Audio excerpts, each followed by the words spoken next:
Supersubs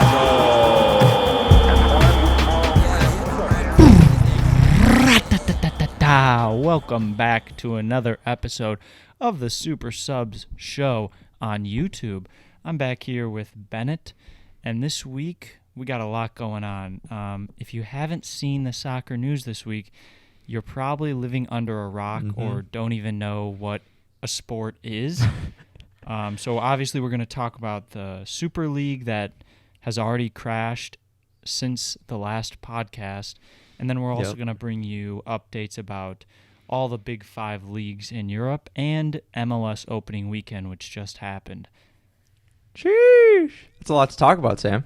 We can do it, though, and we're going to do it. Should we start Super League talk? Let's do it. What was the Super League, Bennett, or what is it? Well, is it still alive? I'm gonna turn the page back a little further, and I'd like to just give a quick overview of what we currently have in place. I think that's fair. Don't you agree? That seems fair to me. Okay, so right now we have the Champions League, which is the European competition where all of the clubs in Europe compete to win what is arguably like the most coveted club trophy, I would say, Sam, right? Winning the Champions League. Yeah. And right now there's a qualification process. So every single team, every single country in Europe could theoretically qualify. So even if you're a club from Scotland, Norway, you could qualify for the Champions League, but it's all based on the merit of the teams in those countries in the past of the Champions League. So for example, the most successful countries, Spain, Germany, England, Italy, always get 4 spots and have gotten 4 spots to qualify in the Champions League in the last few years. So basically, you play your domestic season like we're playing it right now. So the Premier League is playing, La Liga is playing, and the teams who finish top 4 in those leagues then automatically qualify for the Champions League in the following season. So what do we call that? We call that competition. And that means that there's actually a purpose and a reason to fight for those top 4 spots in your league. And if teams miss out, like Arsenal have for the last... How many years has it been since Arsenal qualified for the Champions League? I'm not sure. It's been a while now. It's been a while. 4 or 5. If they miss out, it gives them incentive to work hard and try and get back into the Champions League next year. Did I miss anything there, Sam? No, I think that's about it. Okay, so right now we have a process where teams have to qualify and earn a spot in European football, which is fun, which is exciting, which creates an environment that is competitive. What the Super League was, which I think, Sam, is it fully done now? Is it fully? I think it is, yeah. Okay, yeah. So I at least know all the English teams broke away from it. But basically, the Super League was 12 teams who decided, you know what? We don't want to have to fight to qualify every year. We want to create a league where we're always in it. We're always qualified automatically, and we'll invite a few more teams who will have the opportunity to play with us. It's a closed league, and it is I think the richest teams in Europe who put this together. So you're going to have to help me out on this, but we had Man City, Chelsea, Man United, Arsenal, and Spurs from England, right? Oh, and one more. And Liverpool. And Liverpool, great. And then we also had AC Milan, Inter Milan, and Juventus. Yep. And then we had Real Madrid, Atletico Madrid, and I'm missing a pair. What am I missing? Barcelona. Is that everyone? Yep, that's all 12. Okay, great. So we had these 12 richest clubs in Europe who said, guess what? We don't want to have to fight to qualify for the Champions League. We want to create our own midweek competition, our own European competition that would, in essence, eliminate competition and make sure that they qualified every year. So as football fans, we hated that because we want to see competition. We want to see smaller clubs have the opportunity to compete at the highest level of the competition. That's my take on it, Sam. I'm sure you have something to add to that. Yeah, I mean, it makes it a lot harder. They were going to give like 5 bids for teams to win throughout the season, which is less than the current 32. So clearly it'd be much harder. It'd be nearly impossible for any smaller clubs to qualify for the group stage, and almost impossible for any mid-sized clubs in Europe to qualify. That being said, I do understand like the economic incentive here. Like these clubs, they want. I mean, you make so much money from TV rights and selling jerseys and building your fan base from being in the Champions League. And these teams, which spend a lot of money, have big payrolls, they want security in that they're going to have like constant flow. Mm-hmm. So like we said, Arsenal, they've missed out 5 years in a row. They've lost probably hundreds of millions of euros by not qualifying. Right. So the incentive here is obviously like guaranteeing that, and they were going to have more games, so more money. And also there's things to think about, like a lot of these teams, like they don't make a lot of money playing teams like Burnley. You know what I mean? Right. But Burnley makes a ton of money from playing them. And it's kind of like this, in economics terms, it's an externality where, this super team is losing out on potential earnings because they're not compensated for playing these weaker teams who make a ton of money just by playing them. Right. So this would remove that externality by only playing the best teams, but it would also like kill these smaller clubs that make all their money from playing the big teams. Right, and I think what we have to remember here is big clubs are cool and everything, but all of these clubs that are large started as small clubs, and they were bought out by large investors who pumped money into them and kind of took the heart away from them. At least that's how I view it. And I totally agree. Like some of these teams are actually really struggling. And one example that I think of is Schalke.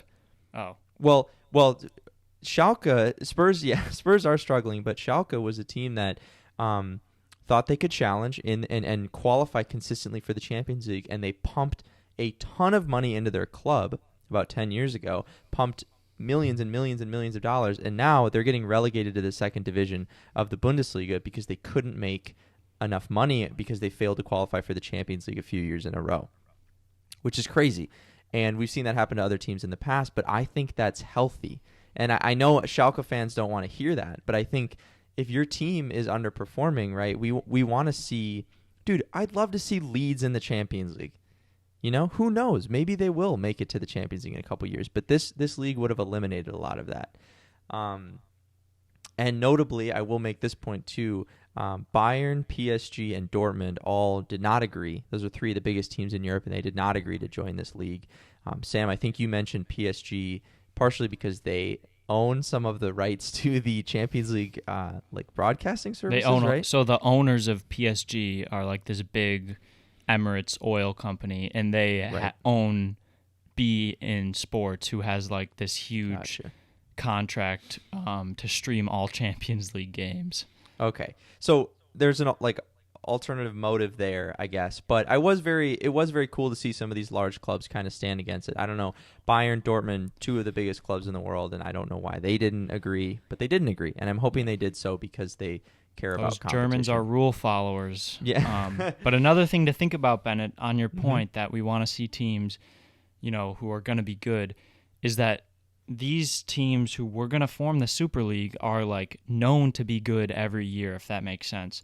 So while you have maybe a Leeds this year, like take, for example, Sheffield United. They almost qualified for the Europa League last year, right?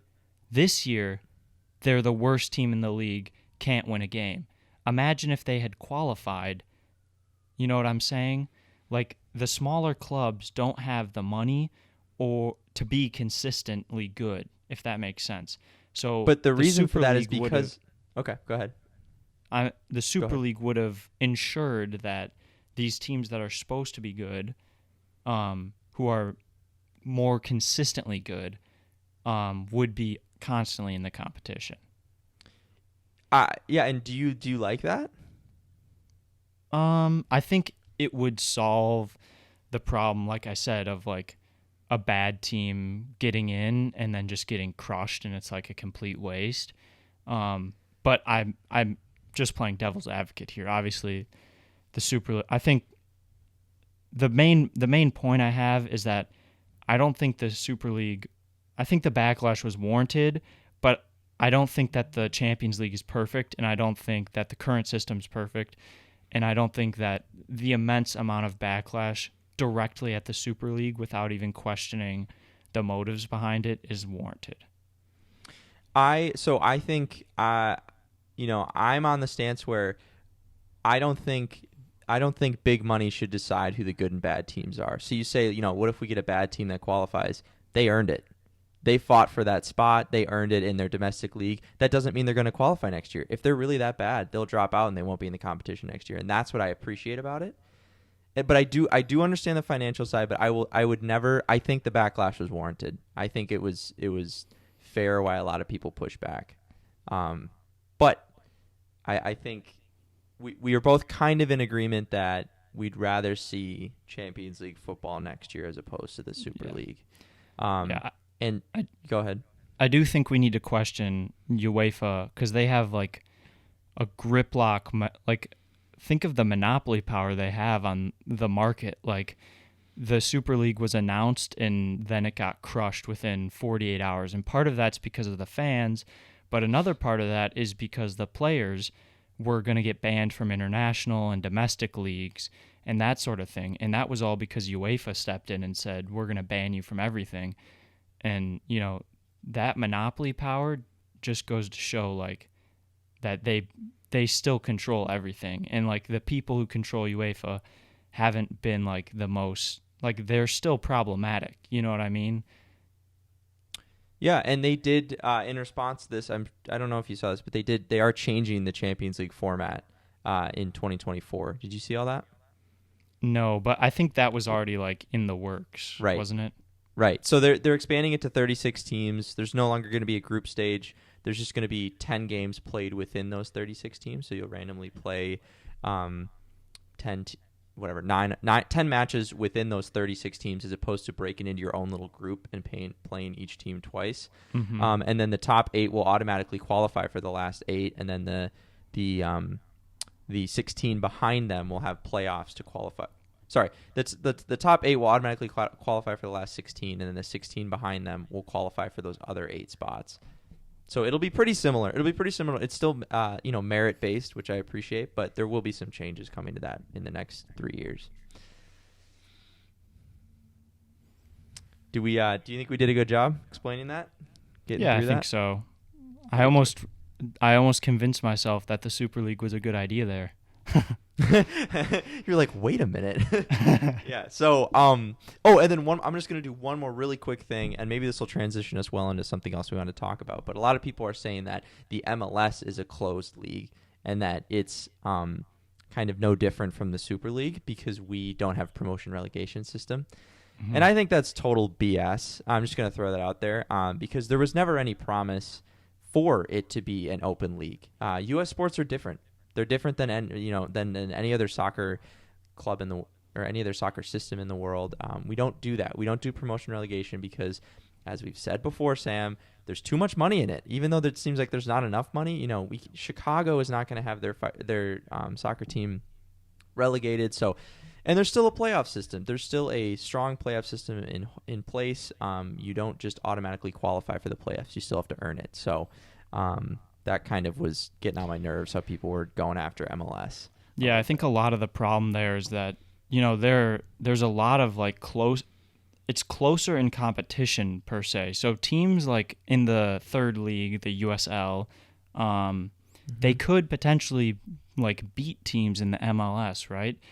But like if they get promoted, these teams in like a city of like, 50,000 or 100,000, say they get promoted and then like Chicago gets relegated, a team with like a city of 2 million and then like another 3 million in the urban surrounding areas. At least. It's like that would be insane. And also there's such a difference in like quality of stadiums. Like, the tier league in England goes so deep. You have to it takes so long to work your way up that you can upgrade and shift your economies of scale as you go. You can expand, you can build training grounds, you can get a bigger stadium as you go. But it would be so small here, you'd go to the top tier right away. And, a lot of these clubs wouldn't have the facilities or like capabilities to like make that shift, I don't think. You hit that head on, like you hit the nail on the head. Jeez, what's the saying? Yeah, I agree totally. So I think MLS, you could consider it a closed league, but it's different, and I don't think it's as malicious as I would think the Super League is. So Yeah.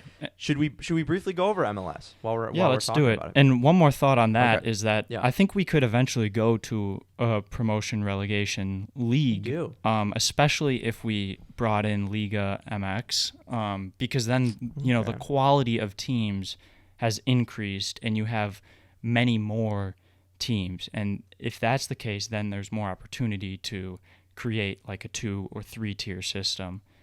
Yeah. Well, the funny thing is the U.S. is big enough and has enough large urban areas, where you think we would be the best suited for right? Like for being able to create a bunch of good stadiums and stuff, but the competition with other sports and we would People probably just don't like soccer. Yeah, no, literally that's I got the base of it. It's like people would rather go to an NBA game or an NFL game than a soccer game. Yeah. Anyway, we had our opening weekend of MLS this past weekend. I thought it was pretty great. I obviously watched my Minnesota United get clapped by Seattle. I don't think the scoreline accurately reflected the match, but No, it is what it not is. at all. We had the Chicago Fire draw with New England, right, Sam? Big. That honestly, that was a pretty big draw for us, I think. And I watched both those games, and it just reminded me how crazy the MLS is because there are so many chances in every game. Like if you put if you subbed in like England quality players or like European quality players for MLS quality players, the scores would be like 15 to 20. Like the amount of chances, like free headers, yeah, and the amount of fluffed chances is just crazy. But that also it like makes the game so much more interesting because it's just chance after chance after chance after chance. Mm-hmm. Yeah, and that was the story in the Minnesota game. I didn't watch the Fire game. I watched the highlights. But in the Minnesota game, I was like, we hit the post like 3 times. And a couple of them, I was like, dude, I'm so used to watching the Premier League and the Champions League. I've been watching it for like the last 8 months. I was like, how is he not scoring that? Yeah. I'm like, come on, dude. But anyway, so I think those are both games worth watching just because like Seattle had an absolute screamer to open up the scoring. And Chicago Fire got out to a super quick start. Their first goal was a great team goal. Yeah. And I think both goals within the first 15 minutes, I think. All 4 goals within the first 30. Sheesh. That's crazy. Yeah. So those are, I think those are both, worth watching. We also had Inter Miami play the Galaxy, which was like a big ticket game. And it ended 2-3, which I'm going to say it again, go watch those highlights. If you had to pick 3 games to watch, I'd say watch Minnesota United, the Chicago Fire, and then Miami play Galaxy because that was pretty cool. Chicharito scored a brace after only scoring 2 goals all of last season. So I don't know whether to laugh at that or to cry at that, but I like the dude. I have some beef with Mexico, because our national teams, I have a lot of fights, but I think Chicharito is cool. So I think Inter Miami might actually be in trouble financially with the MLS because it turns out they had 4 DPs last year. So for those of you who don't know the MLS rules, they're kind of tricky. But you're basically allowed 3 designated players or DPs, and those are any players that are paid above a certain salary. I think it might be $500,000. So these are your big ticket players. You're basically allowed 3 superstars on your team. And then you can use this targeted allocation money, or TAM, to pay down the salary of a 4th player. So if you have 4 players who make above $500,000, you can pay down one. So technically you can have up to 4 DPs depending on how you move the money around. US, we like to have a lot of, tax loopholes, so it's kind of like that. Oh, jeez. But essentially Inter Miami had 4 DPs, and then they didn't pay down the salary, so now they're in trouble. Yeah, they have Blaise Matuidi and Gonzalo Higuain right now. They got the other Higuain brother too, and they There's just two? yeah. So Federico Higuain has been a superstar in the MLS for maybe 10 years. If you remember, a few years back, there was this big beef between Higuain on the Columbus Crew. It was Caleb. It wasn't Caleb Porter. Who's the national team coach? Greg Berhalter? So Greg Berhalter was coaching the Crew, and they had Federico Higuain, Ethan Finley, and Kai Kamara. And that was the season Kai Kamara had like 25 goals, and he said he would have had 40 if Federico Higuain would pass to him more. And it started this huge beef, and then eventually they both got traded. Dude, I love that. And both Kai Kamara and Ethan Finley ended up on Minnesota United. I don't think Kai Kamara is there anymore, though. No, he's on Colorado. Okay. He's been traded around kind of a lot. I think he might actually have retired. He's 35 now. Okay. All right. Well, I'm not. Yeah. No, that's funny. I didn't know about that. I didn't know about that beef. But just wrapping up some MLS talk here. We got a couple. I got a couple matches I think you should watch in the coming weekend here. We have LAFC playing the Seattle Sounders. I'm hoping LAFC just absolutely claps them, because if you watch the Seattle-Minnesota game, it was really frustrating, as if you don't like Seattle. Okay. And then also Philly, the Philadelphia Union are playing Inter Miami. So that's another Miami game you can watch. I just think they're they're still kind of a new team, exciting team to watch. Also, maybe check out an Austin FC game. They're the new what do you call it? Expansion team. So that's kind of what I got for MLS. Anything you want to add? Yep, check those games out. And now we're going to go and quickly talk about what's going on in the Big Five leagues in Europe. What's up? I'm going to start off with a quick recap of what's going on, and starting with Serie A. So basically, Inter Milan have secured the league. Not technically, but they're 9 points clear with 6 games left. So they're going to have to do a lot to lose it. Mm-hmm. They basically need 2 or 3 more wins, and it's official. But the top 4 race is pretty tight. So in 6th place, you have Lazio with 58 points, but they have a game in hand. And then Napoli has 60 points, Juve has 62, and Atalanta have 64. And they're in competition for the last 2 spots. Sheesh. So that's pretty tight. Yeah, there. that's going to be I don't watch Serie A, but you can stream that on ESPN Plus. So if you are watching the MLS, dude, get that subscription. You can watch both. You can watch the end of that season. Yeah. So. But I think the story there is Juve could miss out on the Champions League next season. Which is, okay, and I'm going to say it, dude. Here's what I'm saying. Financially for them, not very good. But if they're not good, I don't want them to play in the Champions League. So, and they haven't been playing great, but they've made the Champions League like the last forever 10 years. Seriously, when did But the last 5 years they haven't. Well, they've won the league the last 8 years, right? Yeah, because we talked about this at the beginning of the season, I think. Yeah. So that's the story there. Then moving over to La Liga in Spain, we have Atletico Madrid on 70 points, Real Madrid on 67 points, Sevilla on 67 points, but they've played an extra game, and then Barcelona with a game in hand at 65 points. So that race is tight there at the top, but those 4 all have secured a Champions League spot for next season already. Can I take Ligue 1? Can I take do it? it. Yeah, okay, sweet. So I just want to talk about Lille. Lille are still leading Ligue 1 in France. They're 1 point clear of PSG at the top. They both played 33 matches. And out of the top 5 leagues, Ligue 1 is the one where only 2 teams qualify for the Champions League. So the crazy thing is Monaco's on okay, Lille's on 70 points, PSG's on 69, Monaco's on 67 and 68, and Lyon's on 67. So 4 points. Yeah, it's 4 tight. points split the top 4. So any of them could theoretically qualify for the Champions League. But I'm hoping Lille can hold on in first. They've been in first for, man, dude, it feels like it's been months. It feels like they've been in first for a long time, at least half the season. So I'm hoping they can stay up there and take that title away from PSG. So It'd be a real let up now if they lost it. But I mean, it's, dude, how many matches are left? I don't know. 6. Yeah, I mean, oh my gosh, it's wide open. Any of those teams could fall out of it. Yeah, any of those teams could win. Yep, totally. Yeah. So.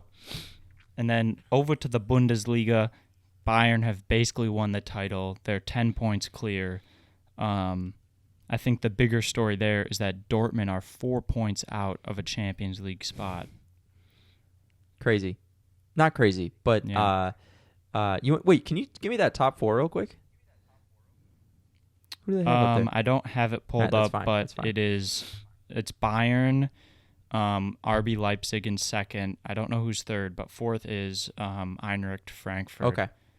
All right. Yeah, so that's... And then Bayern's in fifth. Or Dortmund, excuse me. Wow. Yeah. No, that's crazy, but also could it be Bayer Leverkusen? Are they up there? No, I think they're in sixth. Okay, I'm just going to look it up. But do you want to let's see. I'm just curious. Wolfsburg are in third, bro? Come on, man. Oh, yeah, I forgot. It's Wolfsburg. Come on now, dog. Yeah, Wolfsburg is going off. So, okay, hey, maybe we'll see John Brooks in the Champions League next year, our American center back. Don't laugh, dude. That'd be sick, bro. That'd be sick. Yeah, so what do we miss? Prem? Is Prem the last one here? Yeah, but briefly before, I guess this is Prem news, for the championship, Norwich City have secured promotion back into the Premier League for next season, and Sheffield United have secured relegation, which we all knew was coming. They secured it like 3 months ago. Secured. Yeah. And then Watford is 1 win away from securing promotion or 1 Bournemouth loss away from securing promotion. So Norwich City and Watford have essentially resecured their bids to the Premier League for next season. Congratulations, lads. It'll be cool to see him back. Yeah. So. Yeah, they both have good teams. And then in terms of the Premier League, quickly, some big games from the last week. Newcastle beat West Ham United 3-2. That was a cracker of a game. Everton drew 2-2 with Spurs. Spurs were pretty lucky to get anything out of it. I think Everton deserved to win. Chelsea drew 0-0 with Brighton. Leeds drew 1-1 with Liverpool.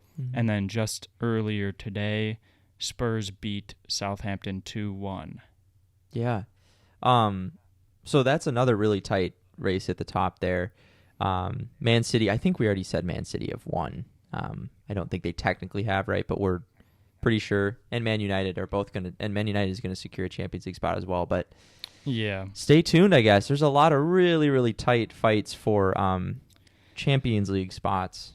Champions League, which will be played next year. And a crucial game to that this weekend, West Ham United versus Chelsea, Saturday morning, 11:30 a.m. Gonna be a banger. Who you got, Bennett? West Ham. No, West Ham, bro. Chelsea gonna clap them, dude. It's gonna end like 1-1 or 1-0 or something stupid because Tuchel's a turtle. Yeah. But he's starting Pulisic, so I can't hate.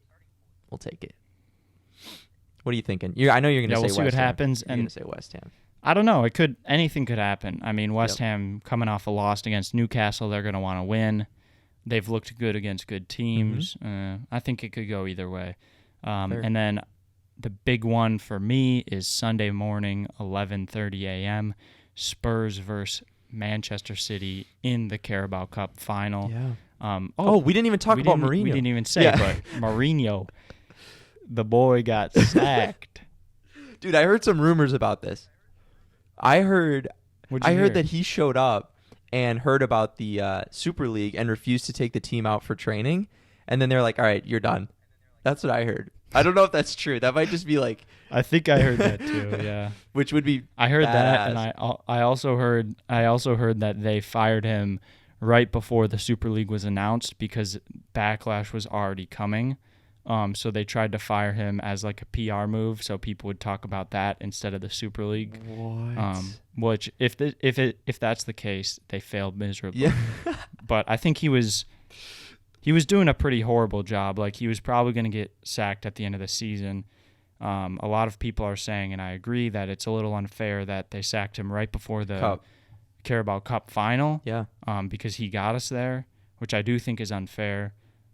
He should have gotten the chance, but he's out, done deal, and I don't know what Spurs are doing, bro.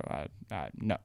Dude, that was such a good move for them to hire him. That's what shocks me is like, dude, if I would like he's a top class manager, well, maybe he's not. Maybe he's not anymore, but he's and Spurs have so much talent. It's going to be a little scary to see what happens this summer. I don't know where contracts Apparently, are at. Mourinho told Kane that he should leave this summer. Bruh. after he got fired. I mean, I don't really blame him, but I don't either. Yeah. That's actually pretty funny. But yeah, it'll be interesting to see what happens this summer. I mean, I don't know where Kane would go. I mean, I don't know if Son still has a lot left on his contract or what's up with that. He just signed a new deal, I'm pretty Okay. sure, or he's close to signing a new deal, so he's kind of locked in. Kane has 2 years left, I think. But my thing is who has the money right now to buy Kane? Exactly. And it's like the Haaland situation. Like, first off, who has the money? Second off, who actually needs a striker? You know what I mean? Yeah. Man City. And that puts it down to like 2 clubs. And basically Daniel Levy, the GM of Spurs, already said he won't sell to an England club. Whoa. Well, and on top of that, you keep saying who has the money. That's a great point. We may see a quiet summer, dude. Just because I know COVID and people not being in this. Yeah, no one has money. No one has money. Exactly. It's simple as that. Very, very well put. Real Madrid is, they're going to beg us to take Bale back next season. Yeah. Did you see they're like failing like big $300 time. million? A lot of something like that. Yeah, them and Barca are in big financial trouble. That is a product, right, of like just pumping. See, because I talked about this with one of my other friends briefly too, and I'm like, okay, some of it I don't feel bad about, dude. Some of it pisses me off how Barca and Real Madrid just target players when they're at their absolute peak for their most money they can spend to buy them and just fuck that, like literally just like ruin their careers. Coutinho. Well, I mean, Griezmann. They don't necessarily ruin their careers. They just don't fit in. You know what I mean? Yeah. Well, I see that as kind of like it's like paying $70 million for Fred. Like, bruh, is that how much Man United paid? Yeah. So like, Hazard, Coutinho, like we've talked about this, Griezmann, a lot of these players where it's just like, dude, I don't know. So buying old players, right? Because they buy them when they're like 28 or 29. Like they buy it, or I guess Coutinho is younger, but they buy them when they're like should be peaking instead of developing. But they also develop really good players, like. Yeah. It's very confusing. But I mean, that's what the golden generation of Barca was all like. Spanish players right? They acquired young. Yeah, they were young and then they kept them. Yeah. Iniesta's, PK, So Puyo. Right, and I'm like, dude, that's great. Can we do that? Like, but whatever. I mean, go ahead. That's part of what makes teams so good is like these teams played together. Most of them played together for like 6, 7, 8 years even. Yeah. Like they had such a good understanding for each other and like the skill set. And part of that's luck, like not getting injured, not wanting big money moves to other clubs, like and part of it is just like growing your talent instead of, buying it and taking the risk that players are going to get injured or they're not going to fit in with the system, And dude, I don't want to, try and predict too much here, but maybe we start to see a shift towards that after the failure of the Super League, right? Because the Super League to me was an opportunity to save big money. It was an opportunity like, let's, Real Madrid, we want to spend, $200 million every year to buy new players.